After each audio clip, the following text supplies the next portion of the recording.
রাধে রাধে বন্ধুরা, আজকে চলে এসেছি আমার গোপু সোনার একটা ছোট্ট সেবার ভিডিও নিয়ে তোমাদের সঙ্গে শেয়ার করব বলে। আজকে হচ্ছে জগন্নাথ দেবের স্নান যাত্রা, সেই জন্য আজকে ঠিক করলাম আজকে একটু সুজি রান্না করে ঠাকুরের কাছে নিবেদন করব। কারণ কয়েকদিন ধরে ঠাকুরের ঠিকঠাক আমি সেবা দিতে পারিনি, গোপু সোনারও তার সঙ্গে ঠিকঠাক সেবা হয়নি। গোপু সোনা তো অবশ্যই আমার ওপর রাগ করেছে, কিন্তু কি করব, শরীর অসুস্থ থাকলে কি আর কিছু ভালো লাগে? যাই হোক, আমাকে সেটা গোপোষণা বুঝিয়ে দিয়েছে। আমি গত পরশু দিনকে যখন একটু গোপোষণার কাছে ভোগ লাগাতে গেছি, আমার হাত থেকে ভোগটা মাটিতে পড়ে গেছিল। আমি বুঝতেই পারছিলাম না যে গোপোষণা কেন রাগ করেছে। তারপরে চিন্তা করে দেখলাম, কলকাতায় যাওয়ার আগে আমি ওকে বলেছিলাম আমি ওখান থেকে ফেরার পরে আমি যখন বাড়ি ফিরবো তোমার জন্য আমি লাড্ডু নিয়ে ফিরবো।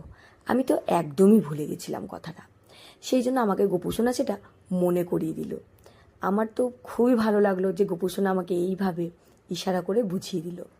যাই হোক, সেই জন্য আজকে ঠিক করলাম লাড্ডু তো আনতে পারিনি, একটু সুজি রান্না করে গোপোষণার মুখ মিষ্টি করাবো। সেই জন্য গোপোষণার জন্য সুজি রান্না করে রেখে তারপর গোপোষণাকে সিংহাসন থেকে নামিয়ে ওকে স্নান করাবো বলে চলে এসেছি। এখানে চন্দন, ঘি আর তার সঙ্গে একটুখানি মধু, এই তিনটে জিনিস একত্র করে মিশ্রণ করে তারপর গোপোষণাকে আমি মাখিয়েছি। এই দেখো, আমার গোপোষণার এখানে স্নান হয়ে গেছে।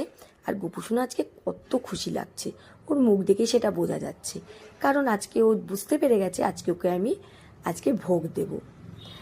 আমি ওকে বলেছিলাম লাড্ডু দেবো, লাড্ডুটাও আমি অবশ্যই ওকে দেবো, কিন্তু যেহেতু আমি এখন লাড্ডু আনতে পারিনি সেই জন্য আজকে সুজি রান্না করেই ওর মুখ মিষ্টি করাবো। আর আমার এখানে বড় গোপাল চলে এসছে কীভাবে আমি ছোট্ট গোপুসোনাকে সেবা করছি সেটা দেখার জন্য। ও খুব খুশি হয়েছে, কারণ ও জানে মা ভালো করে কয়েকদিন সেবা দিতে পারিনি। আর আমি এই যে গোপুসোনাকে স্নান করিয়ে নিয়েছি, এরপর ওকে যে জামাটা পরাবো সেটা বাড়িতেই তৈরি করা জামা। এটা আমার শাশুড়ি মা নিজে হাতে তৈরি করেছে গোপুসোনার জন্য।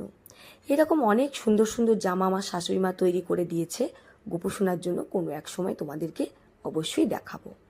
এইসব করানোর পরে আমি পুজোটা সেরে নিয়েছি, ঠাকুরকে ভোগও নিবেদন করা আমার হয়ে গেছে।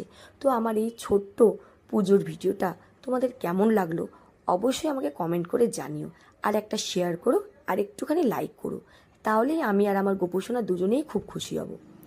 যাই হোক, কেমন লাগলো বন্ধুরা আমার এই ছোট্ট গোপোষণার সেবা ভিডিওটা অবশ্যই কিন্তু তোমরা জানিও। আমি যেরকম পারি সেরকমভাবেই কিন্তু আমি ঠাকুরের বা গোপোষণার সেবা করি। আমি কিন্তু কোনো কিছু কারো কাছ থেকে শিখে করিনি, আমার মন যেরকম চেয়েছে আমি সেরকমভাবেই নিবেদন করেছি। তো আমার এই পুজোটা আমি জানি না গোপোষণার কতটা ভালো লাগবে, আমার তো খুবই ভালো লাগে গোপোষণার সেবা করতে। তোমাদের কেমন লাগলো সেটাও আমাকে জানিও।